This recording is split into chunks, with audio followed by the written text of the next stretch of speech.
talaga kayong kailangan i-let go, i-release, panilay-nilayan ito, the Hermit, do some reflection.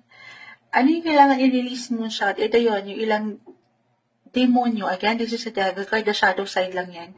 Ilang demonyo, ito reversal tayo. Reversal, guys, pwede itong higit na mag-apply sa inyo or sa ilang tao sa inyong paligid. Meron kayong kailangan tapusin, pakawalan, aalisin nyo na yung kayo dyan. Okay? Kasi nga hindi na siya nagiging okay. Or hindi nyo na kailangan, kahit sa simpleng pakiramdam ha, I'm getting a message for some of you. Halimbawa, meron kayong nakatensyon, if ever, at in a way, andyan pa rin, parang hinahabol kayo ng enerhiya, ng stress, na hindi okay. So you have to let go. Release anyone or anything that no longer serves you or serves a purpose para sa iyong buhay, Taurus. Huwag kang magpa-apekto doon. Okay, move forward. Andito yung power nyo, yung lakas nyo. Umaangat na yung maturity. Yes po.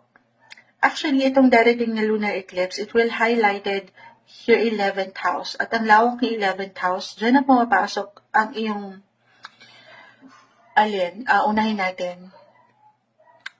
Since may ilang umangat dito na person connected sa na-mention ko network, connections, your friendship circle, ayan. So, if ever, meron kang kailangan, meron